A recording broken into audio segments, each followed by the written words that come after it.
Hello everyone, आप सब कैसे हैं। मैं उम्मीद करता हूं कि बहुत अच्छे होंगे और अपनी पढ़ाई को बहुत अच्छे से कर रहे होंगे। मैं Akash Kumar वड़ाना ICT virtual classroom में आपका बहुत बहुत स्वागत करता हूं। मेरे प्यारे बच्चों, जैसा आपको पता है 7th क्लास है और 7th क्लास से हम लोग देख रहे हैं हमारे अतीत।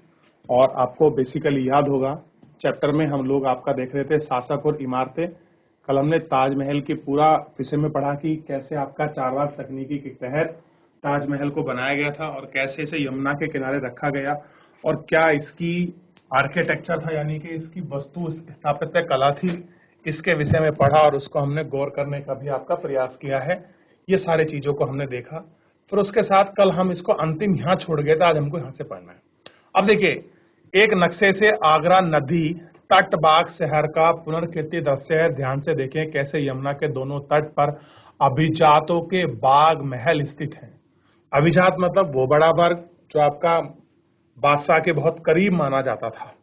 ठीक, ताजमहल बाईं ओर है और इसमें चित्र 15 में दी गई दिल्ली के शाहजहानाबाद की योजना का अलग योजना। ये शाहजहानाबाद बसा हुआ है, इसको भी देखेंगे।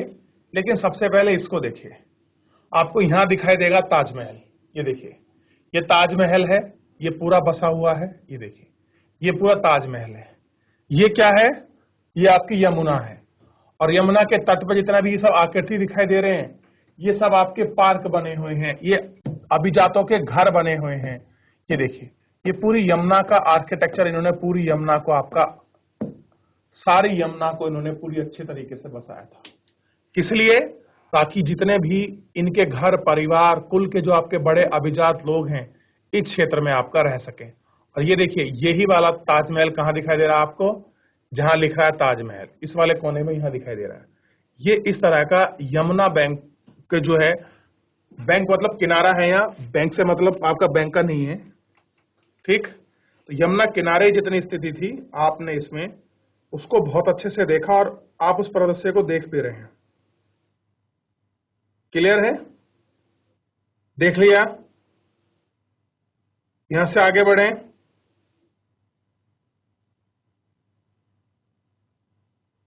चलिए देख लीजिए।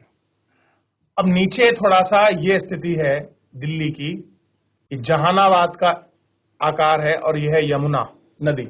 ये नीचे यमुना दिखाई दे रही है और ये जहानाबाद है। कह रहे हैं कि 1850 में शाहजहानाबाद का एक नक्शा है। बादशाह का निवास कहाँ है? शहर काफी घना बसा हुआ लगता है, लेकिन क्या आपको ये बड़े बाग दिखाई दे रहे हैं?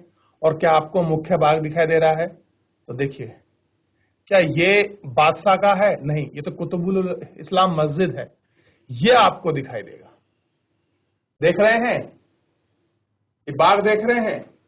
4 बाग की स्थिति आपको दिखाई दे रही है। और मैंने कहा था ना कि ये है कुतुबुल इस्लाम मस्जिद। ये देखिए, इसको हमने आपका पहले देखा था। ये पूरा नक्शा हमारे पास है और हम इसको देख सकते हैं। देख लीजिए गौर करके, ये उस समय का आपका बनाया हुआ नक्शा था जो 1850 में तैयार किया हुआ था। इतनी आबादी थी, तो 1850 में जब इतनी आबादी थी तो आज कितनी होगी? देख लिया? आगे बढ़े। अब देखिए, अब कह रहे हैं क्षेत्र व साम्राज्य। 8 व 18वीं सदी के बीच निर्मित संबंधित गतिविधियों में बढ़ोतरी हुई, तो विभिन्न क्षेत्रों के बीच विचार व पर्याप्त आदान प्रदान हुआ। इन क्षेत्र की परंपराएं दूसरों से विभिन्न थी, अपनाई गईं। उदाहरण के लिए विजयनगर के राजाओं ने गजशालाओं में बीजापुर और गोलकुंडा जैसा कि आसपास सुल्तानों की वास्तुकला शैली से बहुत प्रभाव पड़ा। चैप्टर नंबर 6 में आप देखेंगे मथुरा के निकट वृंदावन में स्थित मंदिरों की वास्तुकला शैली फतेहपुर सीकरी के मुगल महलों से बहुत मिलती जुलती है। अब कह रहे हैं जो वृंदावन के मंदिर हैं वहीं बगल में है फतेहपुर सीकरी, उनके महलों से बड़ी मिलती जुलती है। अब मुझे बताइए, बड़ा आज विदास्पद तथ्य है कि इन्होंने मुगलों ने उनको कॉपी किया या मुगल ने उनको कॉपी किया, ये हमारा संवाद नहीं है। लेकिन जो हमारी चीज है हम उसको आपका इस पर तरीके से देखते चलेंगे। ठीक, देख लिया आपने क्या स्थिति बनी हुई थी? देख लिया मेरे प्यारे बच्चों। अब देखिए, विशाल साम्राज्य के निर्माण में विभिन्न क्षेत्रों में उनके शासनकाल के अधीन लाया गया इस कलात्मक और वस्तु शैली का प्रशिक्षण मदद मिली। मुगल शासन में अपने भवनों के निर्माण के लिए क्षेत्रीय वास्तुकला शैली अपनाने में विशेष रूप से दक्ष मतलब स्किलफुल थे। उदाहरण के लिए बंगाल में स्थानीय शासकों ने छप्पर की झोपड़ी के समान दिखने वाली छत का निर्माण करवाया। मुगलों को बंगल गुम्बद इतना प्रसिद्ध आया कि उन्होंने अपनी वास्तुकला में इसका प्रयोग किया। अन्य क्षेत्रों में भी प्रभाव स्पष्ट था। अकबर की राजधानी फतेहपुर सीकरी में इमारतें व गुजरात मालवा के वास्तु शैली का भी इसका प्रभाव जो है इसमें आपस में दिखाई देता है। ठीक, अब देखिए जो शैली का प्रभाव है वो क्या है, बिल्कुल सुस्पष्ट रूप से दिखाई देगा। ये गुम्बद जो होते हैं ये उन गुम्बदों का ऊपर का हिस्सा है, ये जो आगे तृतीय गोल वाली इस तरह का, तो ये उसके अंदर की पूरी मिरर इमेज है। ऐसे देखिए क्या है, पूरी मिरर इमेज। देख लिया आप लोगों ने। चलिए अब देखिए, कह रहे हैं कि वृंदावन में गोविंद देव के मंदिर का अंदरूनी भाग है। 1590 में मंदिर का निर्माण लाल बलुआ पत्थर से हुआ था। जो पत्थर 2 या 4 में प्रतिशत मेहराब को देखे गए हैं। वास्तुकला की यह शैली उत्तर पूर्व ईरान यानी कि खुसरान से आई है और फतेहपुर सीकरी में भी इस तरह की चीजों का प्रयोग जो है किया गया है। 18वीं शताब्दी में मुगल की सत्ता में धूलित हो जाने के बाद आचार्य निश्चित रूप से वास्तुकला शैली निरंतर प्रयोग में रही। अन्य शासकों ने जब स्वयं के राज्य स्थापित किए तब इस तरह की शैली को उन्होंने क्या करा, और भी अच्छे तरीके से तकनीक से इसको अपनाया। अब देखिए ये शैली आपको दिखाई देगी। ये भवनों में आप इनका निर्माण देख सकते हैं। ऐसे आपने बहुत सारे भवनों में, महलों में इस तरह के द्वार तोरण आपने देखने के लिए मिले होंगे। और इस तरह का विशेष स्तंभ लाल बलुआ पत्थर का प्रयोग होते हुए भी आपने बहुत अच्छी तरह से देखा होगा। क्या है, बहुत अच्छी तरह से देखा होगा। ठीक,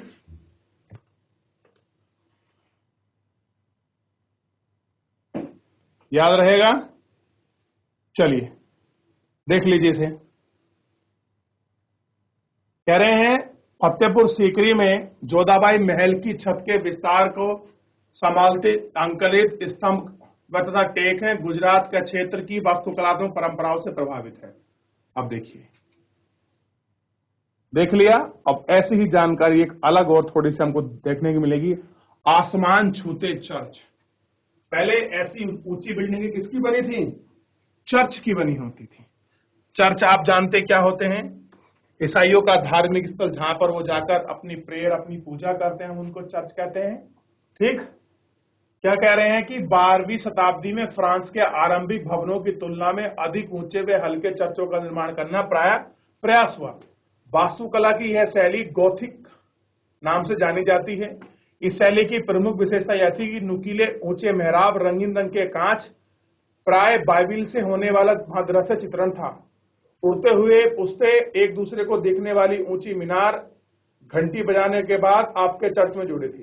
वास्तुकलात्मक शैली का सबसे उत्कृष्ट उदाहरणों में से एक पेरिस का नेटेटिक चर्च है। 12वीं से 13वीं शताब्दी में कई दशक तक इसका निर्माण हुआ है। एक चित्र पर नजर डालें तो घंटी वाले बुजुर्गों को आप पहचान सकते हैं। देखिए थोड़ा जूम करके हम इसको देखते हैं और ऊपर से इसकी जो आकृति है, जितनी हमको दिखाई दे, जितनी हमारे पास साफ इमेज है, हम उसको फोटो के माध्यम से आपका देख सकें और थोड़ा प्रयास भी कर सकें। देख लिया आपने, देख लिया। चलिए, इस तरह से जो है ये पूरा चैप्टर जो है आपका समाप्त हो गया। इस पूरे चैप्टर में मेरे प्यारे बच्चों कुछ अगर आपको पूछना है, आप मुझसे एक एक करके लाइव जुड़कर अपने डाउट्स को आप मुझसे पूछ सकते हैं। कोई भी बच्चा, आपके पास 30 सेकंड है, पूछ लीजिए बच्चों। चलिए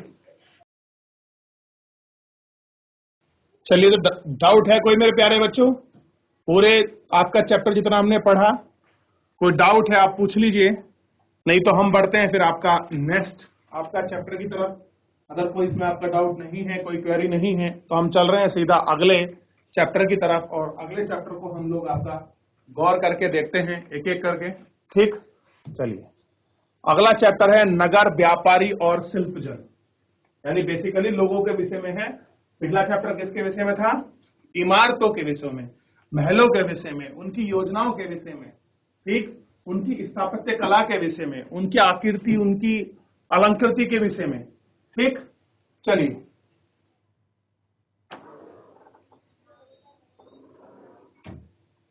टॉपिक हमारे सामने है। कह रहे हैं कि एक मध्ययुगीन नगर की यात्रा पर आया कोई यात्री उस नगर के बारे में कैसी आकांक्षाएं रखता है। आकांक्षा का मतलब होता है इच्छा रखता है। इस बात पर भी निर्भर करता है कि वह नगर में किस प्रकार का था, क्या था, मंदिर नगर था, प्रशासनिक केंद्र था, वाणिज्यिक शहर था, यह पतन अथवा किसी अन्य प्रकार शहर का था। वस्तुतः कोई तो उसके अनेक प्रकार के थे, प्रशासनिक नगर, मंदिर नगर होने के साथ साथ वाणिज्यिक क्रियाकलाप तथा शिल्प उत्पादन के केंद्र भी थे। ठीक, चलिए अब इतने से नीचे का जो पूरा मैप है इसको गौर करके देखिए। पहले आप लोग बनाने की कोशिश कीजिए, अगर बन जाए तो फिर इसमें फिल करेंगे, फिर मैं भी देखूंगा इसको। देखिए इसको,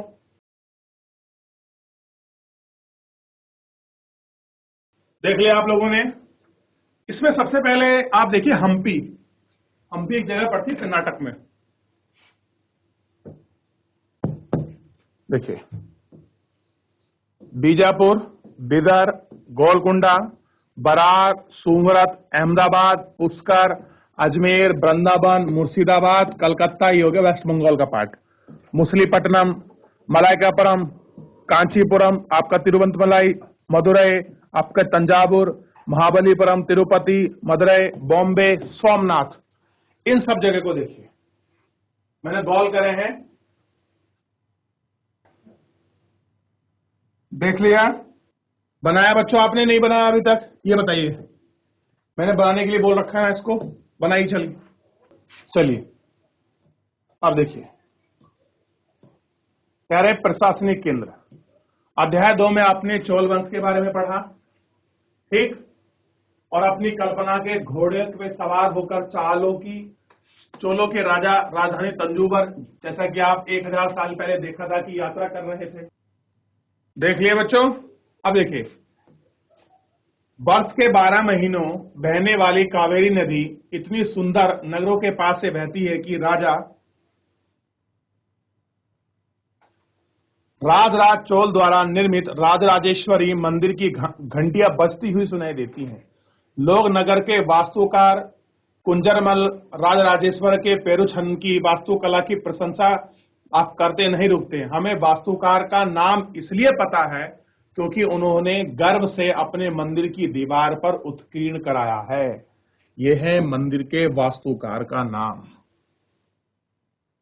क्या कराया है? जो मंदिर की दीवार है उस पर उन्होंने उत्कीर्ण कराया है। ठीक, मंदिर के भीतर एक विशाल शिवलिंग स्थापित है।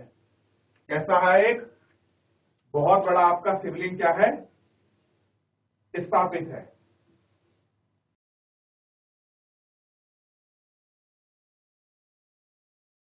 अब देखिए, इस मंदिर के अलावा नगर के अनेक राजमहल हैं जिनमें कई मंडप बने हुए हैं। राजा इन लोगों को मंडप में अपने दरबार लगाते हैं, यहीं से वे अपने अधीनों के आदेश जारी करते हैं। नगर में सैन्य शिविर भी बने हैं। नगर में उन बाजारों की हलचल से भरा हुआ है जहां अनाज, मसालों, कपड़ों, आभूषणों की बिक्री हो रही है। नगर के लिए जल की आपूर्ति कुएं, तालाबों से होती है। तंजौर के निकटवर्ती क्षेत्र में उरई के शालीन बुनकर मंदिरों के उत्सव के लिए झंडियां बनाने का कपड़ा है। राजा और अभिजात वर्ग के लोग बढ़िया सूती वस्त्र जनसाधारण के लिए मोटी सूती वस्त्र तैयार कर रहे हैं। यहाँ से कुछ दूरी पर स्वामी मलाई भी मंदिर स्थापित है। मूर्तिकार उत्तम कांस्य की मूर्ति लंबे समय तक सुंदरी घंटी बजाकर दीप जला रहे हैं। ये सारी चीज ऐसी हैं जो वहां के मंदिरों में आपको देखने के लिए मिल रही है। ठीक, कैसी मिली है? वहां के मंदिरों में। तो वहां की प्रशासनिक जो स्ट्रक्चर्स है आप उसको समझ सकते हैं और वहां के स्ट्रक्चर्स को जान सकते हैं।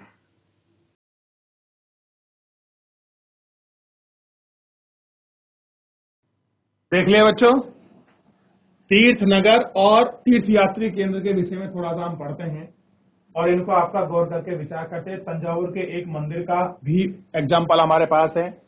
मंदिर नगर का एक ही अत्यधिक महत्वपूर्ण प्रतिरूप प्रस्तुत है। नगरीय नगर के विकास की प्रक्रिया है। मंदिर अक्सर समाज और अर्थव्यवस्था दोनों के ही अत्यंत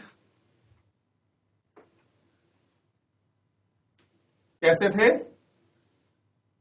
अत्यंत मतलब बहुत निकटता का संबंध उसमें दिखता है।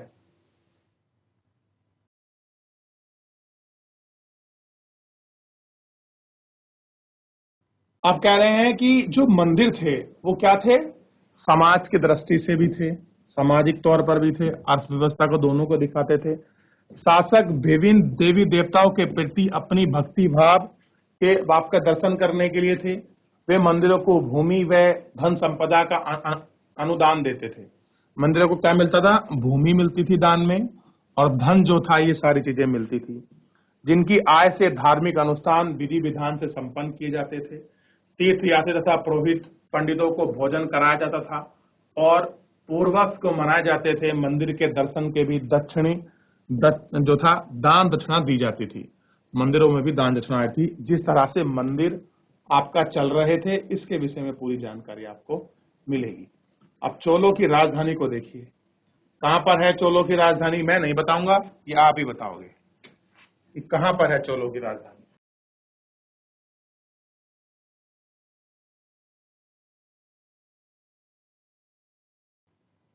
चलिए देख लिया,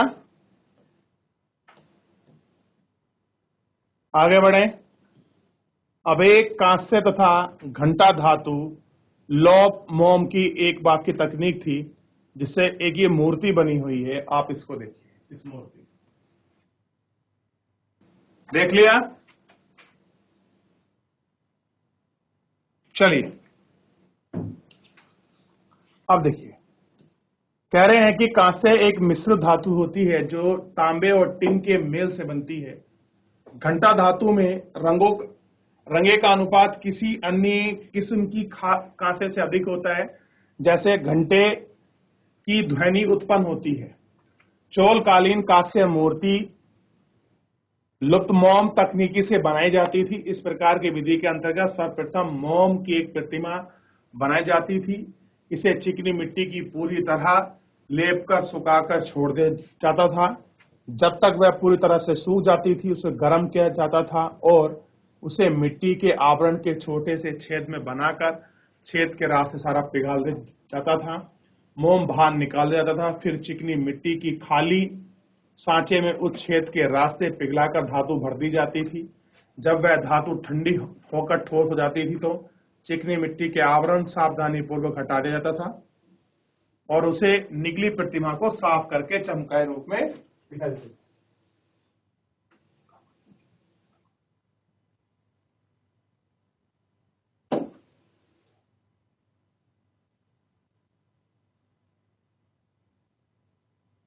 ठीक, अब देखिए, तो इस तरह से ये मूर्ति बना रहे हैं। देखिए सांप के ऊपर ये मूर्ति बनी हुई है, बड़ी लौकिक मूर्ति है। आप इसको देख लीजिए, गौर कर लीजिए मेरे प्यारे बच्चों। तो इस तरह से हमने आज एक और चैप्टर की शुरुआत करी है। आप इसको देख सकते हैं, क्या करी है, एक और चैप्टर की शुरुआत करी है।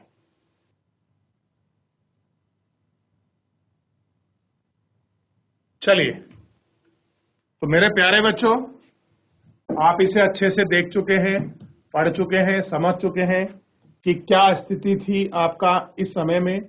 और बेसिकली हम जो है इन्हीं पर सबका बात करने वाले हैं जितना हम लोग इसमें आपका देख रहे थे। देखिए, यही आपकी यमुना नदी है, यही वृंदावन है, यही आगरा है, यही पुष्कर है, जिसके विषय में हमने अपने पिछले जो अध्याय थे, जो पिछले चैप्टर थे, जिन पर हम लोग आपका बहुत अच्छे से आपका बात कर रहे थे, या जिनके विषय में हम लोग आपका देख रहे थे, एक एक करके हमने जिन चीजों पर बात की। फिलहाल मेरे प्यारे बच्चों, आज के लिए इतना ही। मिलते हैं नेक्स्ट लेक्चर में। तब तक अपना ध्यान रखिए, स्वस्थ रहिए, अपनी पढ़ाई को बहुत अच्छे से करते रहिए और मुझसे जुड़ने के लिए आपका बहुत बहुत धन्यवाद।